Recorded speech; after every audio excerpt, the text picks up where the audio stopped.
Assalamualaikum warahmatullahi wabarakatuh. Di sini saya Rizandi Aristio akan mempresentasikan hasil metode penelitian saya dan seminar saya yang berjudul Studi Empiris Penggunaan kris sebagai alat transaksi pembayaran oleh generasi Z dan generasi milenial di Surabaya dengan menggunakan model UTAUT. Jadi berikut outline dari presentasi ini adalah latar belakang, rumusan masalah, tinjauan pustaka, kerangka penelitian, metodologi penelitian, dan kesimpulan. Jadi teknologi ini mulai merata di Indonesia dan berdasarkan Asosiasi Penyedia Jasa Internet Indonesia (APJII), pengguna internet di Indonesia pada akhir 2024 itu mencapai 221 juta jiwa dan angka ini mengalami kenaikan sebesar 1,31% dari tahun sebelumnya dan konsisten naik. Lalu untuk berikutnya dikutip dari Aulia dan Aransyah 2023 dan Rianto 2022 mengatakan bahwa sebanyak 72,32%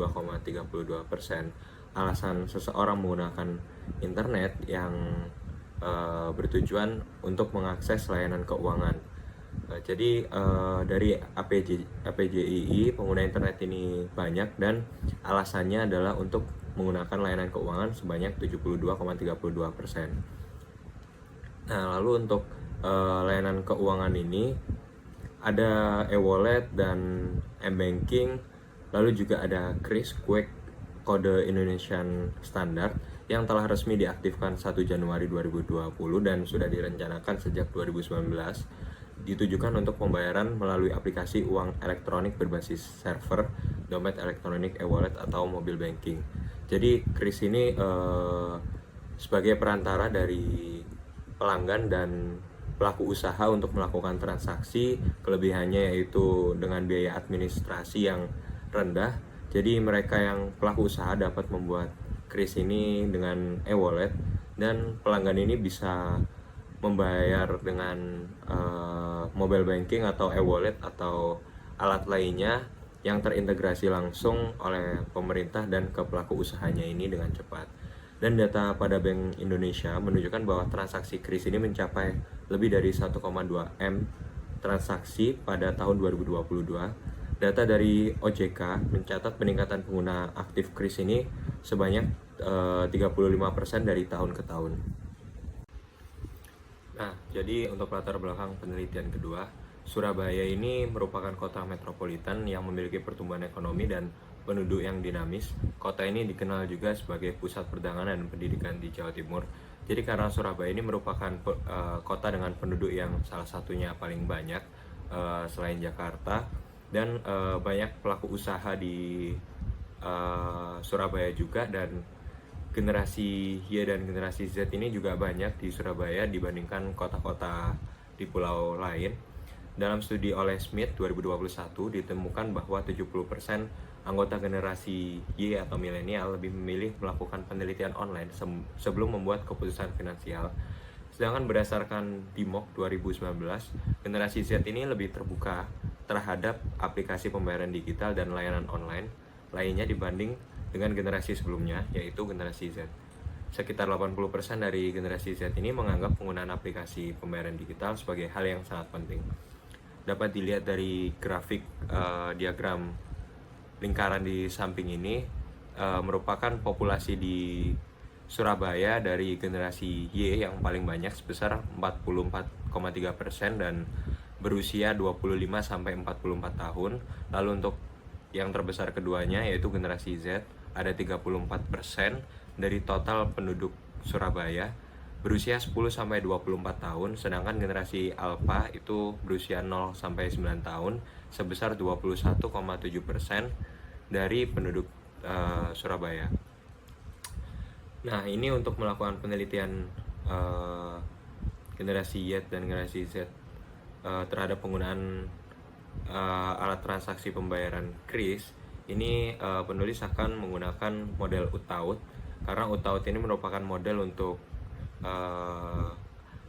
teori untuk acceptance teknologi, karena sangat relevan dengan penelitian ini dan banyak referensi penelitian terdahulu yang menggunakan metode pendekatan UTAUT ini untuk mengadopsi sebuah teknologi berdasarkan SAW 2022.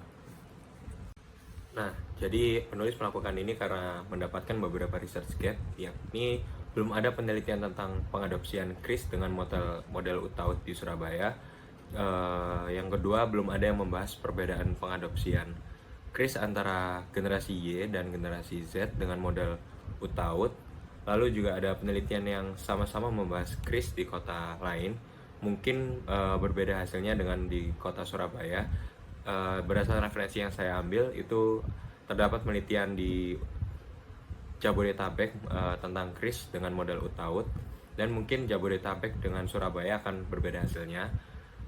Penelitian sebelumnya yang membahas KRIS tidak mengklasifikasikan suatu generasi, jadi secara general masyarakat di respondennya. Lalu untuk yang kelima ini penelitian di luar negeri, itu fokus membahas pengadopsian teknologi e-wallet dan mobil paymentnya, dan di Indonesia ini tercipta KRIS baru 2020. Jadi sebelumnya juga ada di UPN Veteran Jatim yang membahas KRIS dengan model UTAUT, namun respondennya itu hanya generasi Z.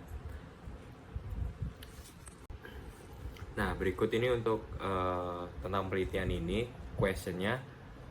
Penulis ini bertanya tentang apakah performance expectancy, effort expectancy, social influence, dan facilitating condition yang merupakan variabel dari UTAUT ini berpengaruh positif terhadap niat penggunaan KRIS pada generasi Y dan Z di Surabaya. Dan juga yang kedua, apakah terdapat perbedaan yang signifikan antara faktor yang memengaruhi niat penggunaan KRIS 4 variabel tadi terhadap generasi Y dan Z. Lalu tujuannya ini mengidentifikasi peran PE performance expectancy, EE effort expectancy, SI social influence, dan FC facilitating condition berpengaruh positif, dan apakah terdapat perbedaan dari faktor-faktor tersebut terhadap niat penggunaan KRIS pada generasi Y dan Z.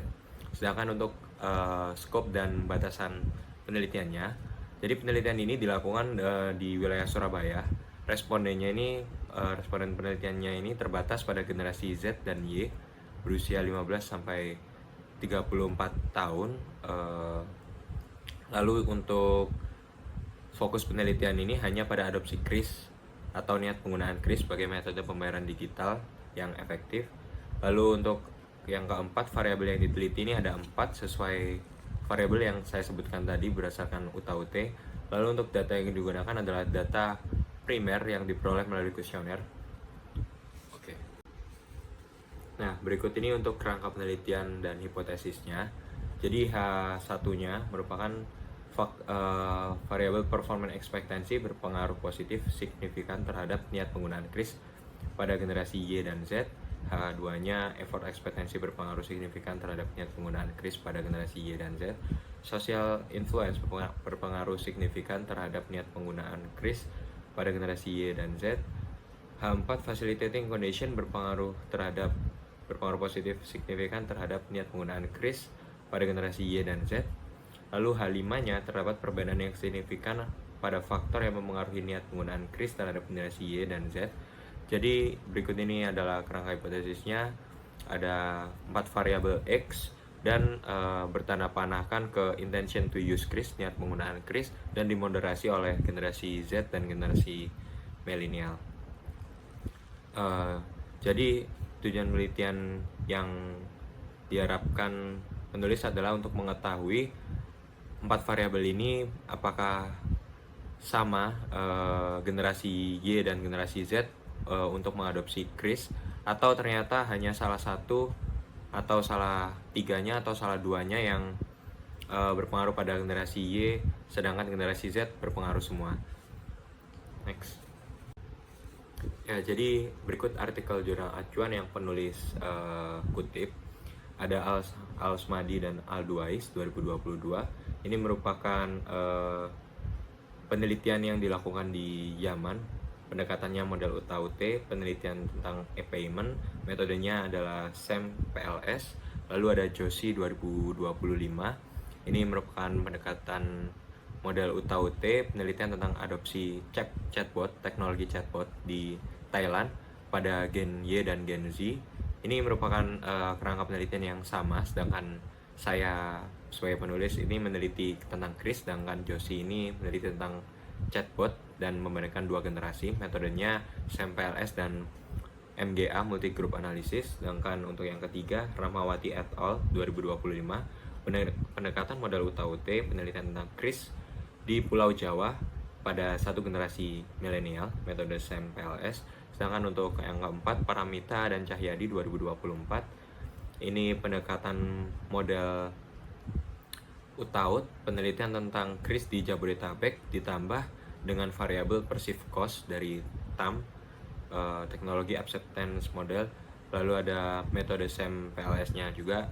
Dan Wahyudi dan Pratiwi 2024, pendekatan model UTA-UT penelitian tentang Chris di FEB UPN Jatim, ini satu generasi saja, yakni generasi Z yang jelas karena ini dilakukan 2024 di mahasiswa UPN Jatim tahun lalu. Metodenya SAMPLS.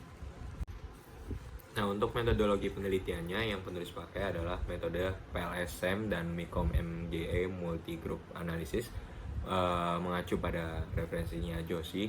Lalu bahan yang digunakan penulis untuk mengumpulkan data adalah kuesioner. Lalu kuesionernya akan divalidasi tentunya. Teknik sampling yang digunakan adalah convenience sampling ya, di Surabaya, yakni adalah sampel yang paling mudah didapatkan. Lalu untuk alat yang digunakan penulis adalah Smart PLS untuk mengolah datanya. Nah, berikut adalah flowchart penelitian penulis. Yang pertama, penulis akan mengidentifikasi masalahnya yang sudah saya jabarkan tadi. Lalu studi literaturnya untuk mengacu teori-teorinya. Lalu membuat model dan hipotesis. Lalu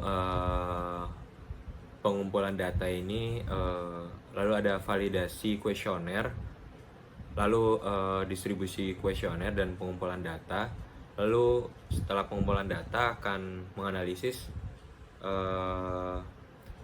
oleh Smart PLS dan dianalisis lagi dengan model multi group analysis antara Gen Y dan Gen Z, baru akan dilanjutkan untuk penyusunan laporan.